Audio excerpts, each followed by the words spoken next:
Hello everyone, welcome to my YouTube channel ख्वाबों के पंख। आज इस वीडियो में हम आपको कार्तिक मास महात्म्य की कथा अध्याय 8 और 9 को एक साथ सुनाने जा रहे हैं। आप सभी से विनम्र निवेदन है कि बिना स्किप किए वीडियो को पूरा देखिए ताकि आपको अध्याय 8 और अध्याय 9 दोनों का ही कथा का लाभ मिल सके और श्री हरि और माता लक्ष्मी की कृपा आप पर बनी रहे। तो चलिए शुरू करते हैं हम video. Hello everyone, welcome to my YouTube channel ख्वाबों के पंख। आज इस वीडियो में हम आपको कार्तिक मास महात्म्य के अध्याय 8 की कथा सुनाने जा रहे हैं। जिसकी दया से सरस्वती भाव रही उपजाए। कार्तिक महात्म्य का कमल लिखे 8वां अध्याय। नारद जी बोले कि अब मैं कार्तिक व्रत के उद्यान का वर्णन करता हूँ, जो सब पापों का नाश करने वाला है। व्रत का पालन करने वाला मनुष्य कार्तिक शुक्ल चतुर्थी चतुर्दशी को व्रत की पूर्ति और भगवान विष्णु की प्रीति के लिए उद्यापन करे। तुलसी के ऊपर एक सुंदर मंडप बनवाए, उसे केले के खम्भों से संयुक्त करके नाना प्रकार की धातुओं से उसकी विचित्र शोभा बढ़वाए। मंडप के चारों ओर दीपकों की श्रेणी सुंदर ढंग से सजाकर रखे। उस मंडप में सुंदर बंधनवारों से सुशोभित 4 दरवाजे बनवाए और उन्हें फूलों से तथा चावर से सुसज्जित करे। द्वारों पर पृथक पृथक मिट्टी के द्वारपाल बनाकर उनकी पूजा करें। उनके नाम इस प्रकार हैं: जय, विजय, चंड, प्रचंड, नंद, सुनंदन, कुमुद और कुमुदाक्ष। उन्हें चारों दरवाजों पर 2-2 के क्रम से स्थापित कर भक्ति पूर्वक पूजन करें। तुलसी की जड़ के समीप 4 रंगों से सुशोभित सर्वत्रो भद्र मंडल बनवाए और उसके ऊपर पूर्ण पत्र तथा पंचरत्न से उपयुक्त कलश की स्थापना करे। कलश के ऊपर शंख, चक्र, गदाधारी भगवान विष्णु का पूजन करे। भक्ति पूर्वक उस तिथि में उपवास करे तथा रात्रि में गीत, वाद्य, कीर्तन आदि मंगलमय आयोजनों के साथ जागरण करे। जो भगवान विष्णु के लिए जागरण करते समय भक्ति पूर्वक भगवत संबंधी पदों का गान करते हैं, वे सैकड़ों जन्मों की पाप राशि से मुक्त हो जाते हैं। जो मनुष्य भगवान के निमित्त जागरण करके रात्रि भर भगवान का कीर्तन करते हैं, उनको असंख्य गोदान का फल मिलता है। जो मनुष्य भगवान की मूर्ति के सामने नृत्य गान करते हैं और उनके अनेकों जन्मों के एकत्रित पाप नष्ट हो जाते हैं। जो भगवान के सम्मुख बैठकर कीर्तन करते हैं और बंसी आदि बजाकर भागवत भक्तों को प्रसन्न करते हैं तथा भक्ति से रात्रि भर जागरण करते हैं, उन्हें करोड़ों तीर्थ करने का फल मिलता है। उसके बाद पूर्णमासी में एक सपत्नीक ब्राह्मण को निमंत्रित करें। प्रातःकाल स्नान एवं देव पूजन करके वेदी पर अग्नि की स्थापना करे और भगवान की प्रीति के लिए तिल और खीर की आहुति दे। होम की शेष विधि पूरी करके भक्ति पूर्वक ब्राह्मणों का पूजन करें और उन्हें यथाशक्ति दक्षिणा दे। फिर उनसे इस प्रकार क्षमा प्रार्थना करें: आप सब लोगों की अनुकंपा से मुझ पर भगवान सदैव प्रसन्न रहे। इस व्रत को करने से मेरे 7 जन्मों के किए हुए पाप नष्ट हो जाएं और मेरी संतान चिरंजीवी हो। इस पूजा के द्वारा मेरी सभी मनोकामनाएं पूर्ण हो। मेरी मृत्यु के पश्चात मुझे अतिशय दुर्लभ विष्णु लोक की प्राप्ति हो। पूजा की समस्त वस्तुओं के साथ गाय भी गुरु को दान में दे।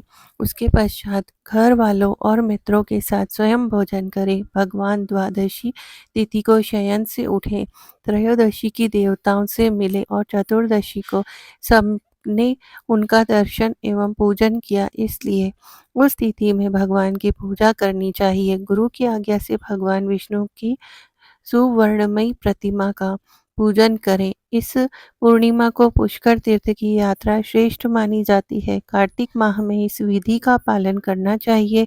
जो इस प्रकार कार्तिक के व्रत का पालन करते हैं, धन्य और पूजनीय है। उन्हें उत्तम फल की प्राप्ति होती है। जो भगवान विष्णु की भक्ति में तत्पर हों, कार्तिक में व्रत का पालन करते हैं, उनके शरीर में स्थित सभी पाप तत्काल नष्ट हो जाते हैं। जो श्रद्धा पूर्वक कार्तिक के उद्यापन का महात्मा सुनता और सुनाता है, वह भगवान विष्णु का सायुज्य प्राप्त कर लेता है।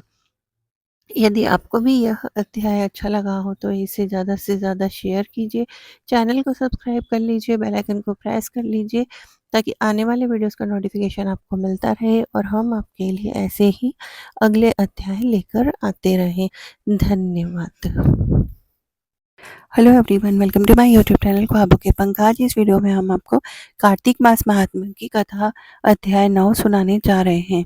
राजा पृथु ने कहा, हे मुनि श्रेष्ठ नारद जी, आपने कार्तिक माह के व्रत में जो तुलसी की जड़ में भगवान विष्णु का निवास बताकर उस स्थान की मिट्टी की पूजा करने का बतलाया है, अतः मैं भी श्री तुलसी जी के महात्म को सुनना चाहता हूँ।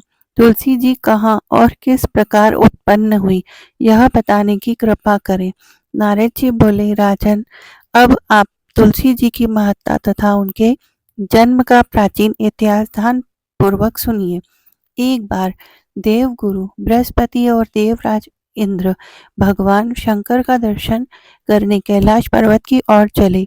तब भगवान शंकर ने अपने भक्तों की परीक्षा लेने के लिए जटाधारी दिगंबर का रूप धारण कर उन दोनों के मार्ग में अवरोध उत्पन्न किया। यद्यपि वह तेजस्वी, शांत, लंबी भुजा और चौड़ी छाती वाले गौर वर्ण अपने विशाल नेत्रों से युक्त तथा सिर पर जटा धारण किए वैसे ही बैठे थे, तथापि उन भगवान शंकर को न पहचान कर इंद्र ने उनके हाथ उनके नाम व धाम आदि पूछते हुए कहा कि क्या भगवान शंकर आपके स्थान पर हैं या कहीं गए हुए हैं। इस पर तपस्वी रूप भगवान शिव कुछ नहीं बोले। इंद्र को अपने त्रिलोकीनाथ होने का गर्व था। उसी अहंकार के प्रभाव में वह चुप रहे। किस प्रकार रह सकते थे।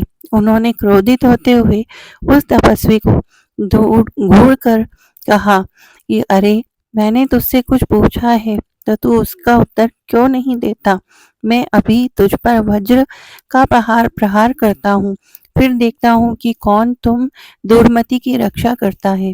इस प्रकार कहकर जैसे ही इंद्र ने उस जटाधारी दिगंबर को मारने के लिए हाथ में वज्र लिया, वैसे ही भगवान शिव ने वज्र सहित इंद्र का हाथ स्तंभित कर दिया और विकराल नेत्र कर उसे देखा।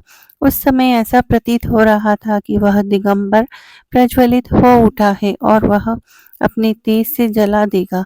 भुजाएं स्तंभित होने के कारण इंद्र दुखित होने के साथ साथ अत्यंत कुपित भी हो गया, परंतु जटाधारी दिगंबर को प्रज्वलित देखकर बृहस्पति जी ने उन्हें भगवान शंकर जानकर प्रणाम किया और दंडवत होकर उनकी स्तुति करने लगे। बृहस्पति भगवान शंकर से कहने लगे, हे दीनानाथ, हे महादेव, आप अपने क्रोध को शांत कर लीजिए और इंद्र के इस अपराध को क्षमा कीजिए। बृहस्पति के यह वचन सुनकर भगवान शंकर ने गंभीर वाणी में कहा, मैं अपने नेत्रों से निकाले हुए क्रोध को किस प्रकार रोकूं। तब बृहस्पति ने कहा कि भगवान, आप अपना भक्त वत्सल्य नाम सार्थक करते हुए अपने भक्तों पर दया कीजिए। आप अपने इस तेज को अन्यत्र स्थापित कीजिए और इंद्र का उद्धार कीजिए।